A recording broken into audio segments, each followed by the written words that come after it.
ఓం శ్రీ గణేశాయ నమః. శ్రీమాత్రే నమః. శివాయ గురవే నమః. శ్రీకృష్ణ పరబ్రహ్మణే నమః. శ్రీరామాయ నమః. శ్రీ గురుభ్యో నమః. నారాయణం నమస్కృత్య నరం చైవ నరోత్తమం దేవీం సరస్వతీం వ్యాసం తతో జయముదీరయేత్. సచ్చిదానందరూపాయ విశ్వోత్పత్యాదిహేతవే తాపత్రయ వినాశాయ శ్రీకృష్ణాయ వయం నమః. ప్రియ భగవద్బంధువులారా, 9 రోజులుగా మనం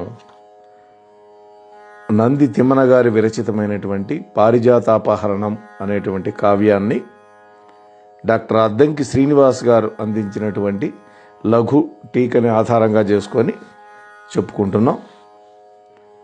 నిన్నటి రోజున కృష్ణుడిపై అలిగినటువంటి సత్యభామ కోపగృహంలో ఉండడం, అప్పుడు శ్రీకృష్ణ పరమాత్మ రావడం అక్కడికి.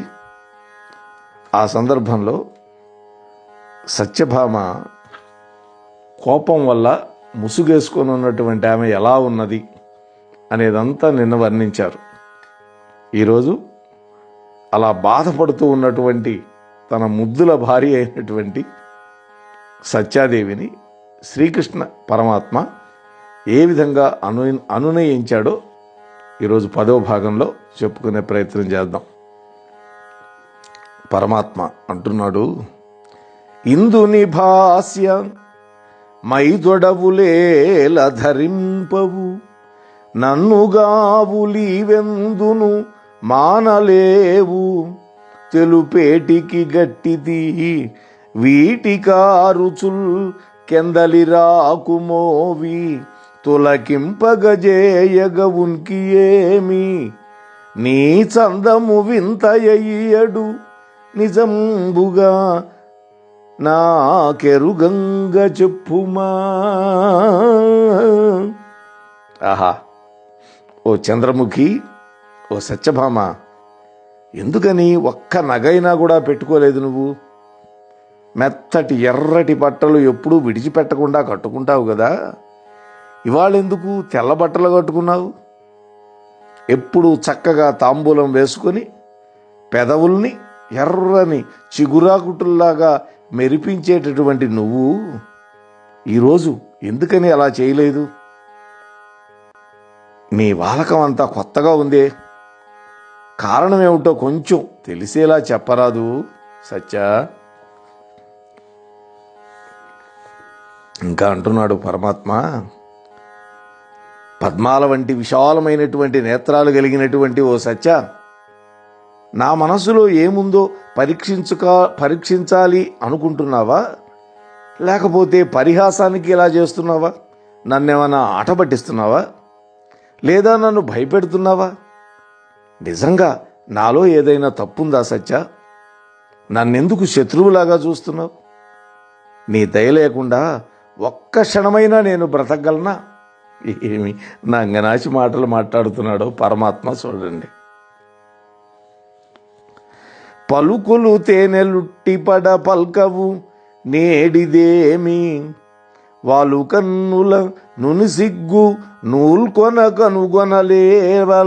కనుగొనవేల, ఉరస్థలంబు చన్నుల నెదురొత్తి మక్కువనను బిగి కౌగిట చేర్చవేటికి, చిలుకల కుల్కి ఎవ్వరెడసేసిరి, నీకిటులేల చింతలం.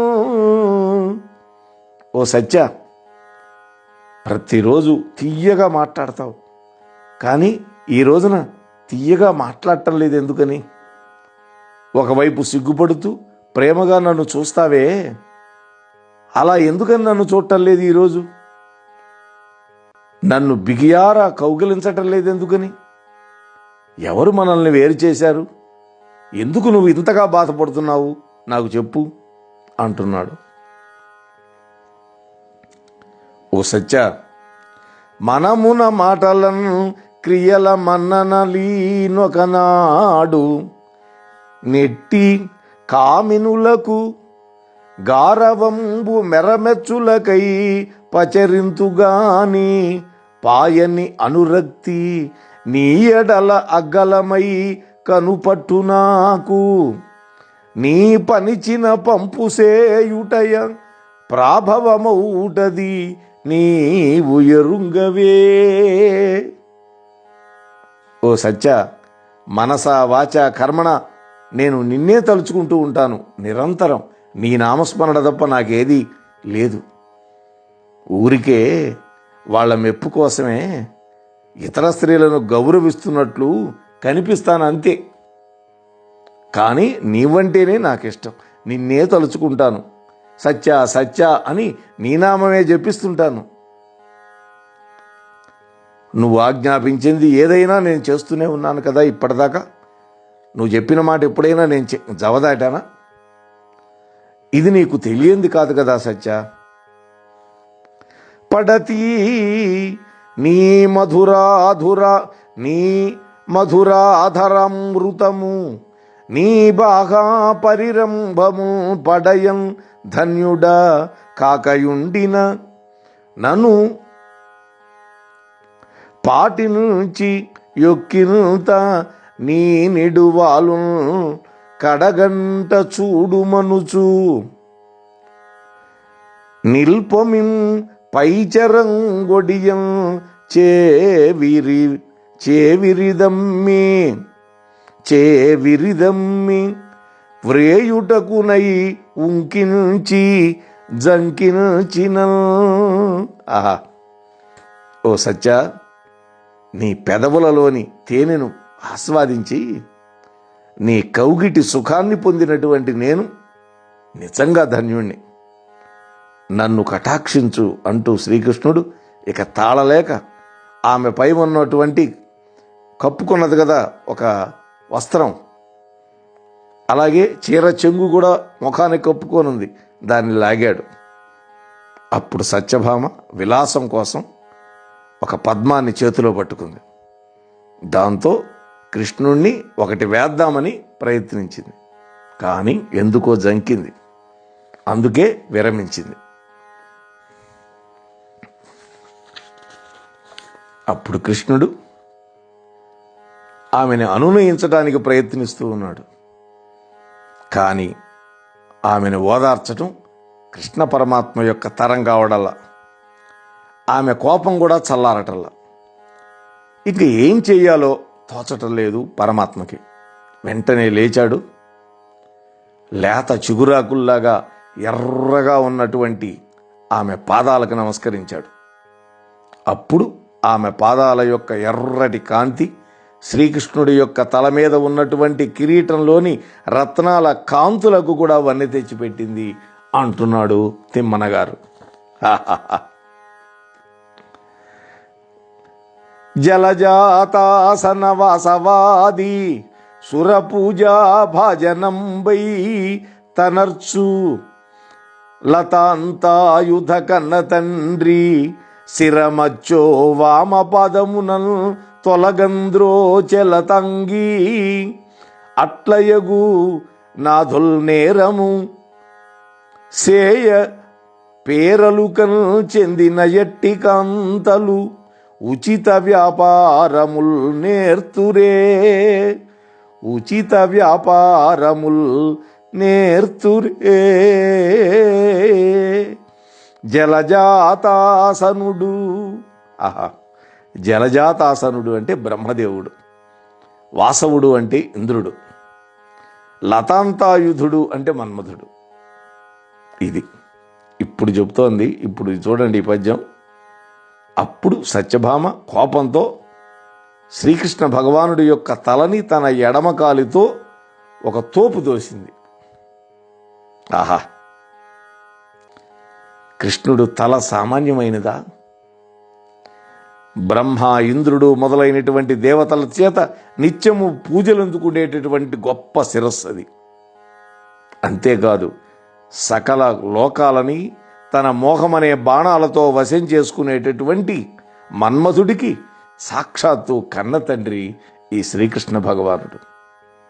అవును, భర్త తప్పు చేయడం వల్ల బాగా కోపం వచ్చినటువంటి స్త్రీ ఏది మంచిదో ఏది చెడ్డదో తెలుసుకునే స్థితిలో ఉంటుందా? ఉండదు కదా. ఇది ఇక్కడ అంటే అక్కడ శ్రీకృష్ణ దేవరాయల యొక్క భార్య కాలు ఆయనకు తగిలింది.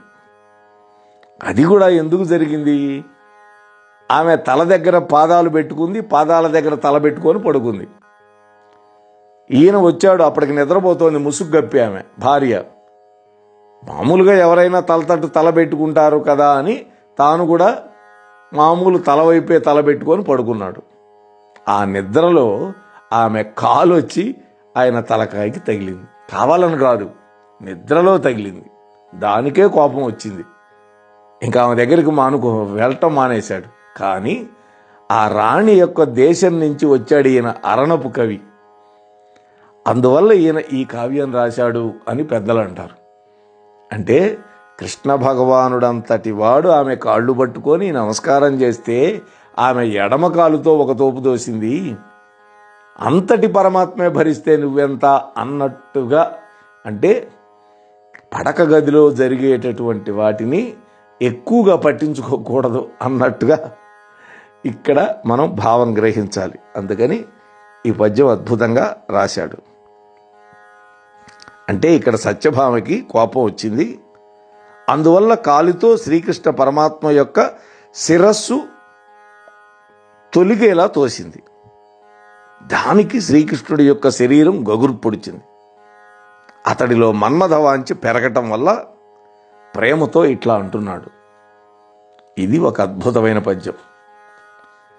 నను భవదీయదాసుని మనంబున నెయ్యపు కింకబూని తాచినయది నాకు మన్ననయ చెల్వగుని పద పల్లవంబు మత్తను పులకాగ్రకంఠ కన్వితానము తాకిన నొచ్చునంచునేననియద అల్కమానవు గదా ఇకనైనా అరాళ కుంతలా. అద్భుతమైన పద్యం. స్వామివారు ఏమంటున్నాడో చూడండి. ఓ అరాళ కుంతలా అన్నాడు. అంటే వంకరులు తిరిగినటువంటి ముంగురులు కలిగినటువంటి దానా అన్నట్టు, రింగులు జుట్టు. ఓ సత్య, నువ్వు నా మీద ప్రేమని కోపాన్ని రంగరించి తన్నడం అది నాకు సన్మానమే అంటున్నాడు పరమాత్మ. అంటే భక్తుడు ఏం చేసినా భగవంతుడు భరిస్తాడు. ఇది ఒక అంతరార్థం కూడా ఇక్కడ ఉన్నది. ఇక్కడ తన్నినా అనలేదు ఈయన, తాచినా అని సుతారంగా అలా తొలగదోయటమే చేసింది ఆమె. బలవంతంగా బలంగా ఏం తన్నలా. కానీ పరమాత్మ ఏమంటున్నాడు? ఓ సత్య, లేత చిగురాకు లాంటి అందమైనటువంటి నీ పాదం తగలడం వల్ల నాకు రోమాంచమైంది. నా వెంట్రుకలు నిక్కబరుచుకున్నాయి. ఆ వాడి అయినటువంటి వెంట్రుకలు గుచ్చుకొని నీ పాదం ఎంత నొచ్చిందో కదా అంటున్నాడు పరమాత్మ. ఇది కదా పట్టు, రసపట్టు కవిత్వంలో. అంటే నువ్వు తన్నటం వల్ల నా శరీరం రోమాంచితమైంది. అప్పుడు నా వెంట్రుకలు నిక్కబొడుచుకున్నాయి. అటువంటి నిక్కబొడుచుకున్నటువంటి నా వెంట్రుకలకి సుతారమైనటువంటి లేత చిగురాకు లాంటి నీ పాదం తాకటం వల్ల నీ పాదానికి ఎంత నొప్పి తగిలిందో. ఇకనైనా నా మాట విని అలక మానవచ్చు కదా సత్య అన్నాడు. ఆ మాటలకి సత్యభామ రివ్వున లేచింది. తన శరీర సౌందర్యం కనిపించేలా లేచింది. విరబోసుకున్న జుట్టును ముడేసింది. ఎద మీద పైట సవరించుకుంది. ముఖం మీద పట్టినటువంటి ముచ్చెమటలు బెదిరించేలాగా అందంగా ఒక చూపు కృష్ణుడి వైపు విసిరింది. ఆహా, ఏదో చెప్పాలనుకుంటోంది. లేత చిగురుల వంటి ఆమె పెదాలు వణుకుతూ ఉన్నాయి. ఏమి కవిత్వం! ఇంతవరకు మన ఛానల్కి ఎవరైనా సబ్స్క్రైబ్ చేసుకోకపోతే ఇప్పుడే ఈ క్షణమే సబ్స్క్రైబ్ చేసుకుని ఆ పక్క నుండి బెల్ బటన్ మ్రోగించి మమ్మల్ని ప్రోత్సహిస్తారని మనస్ఫూర్తిగా కోరుకుంటూ ధన్యవాదాలు.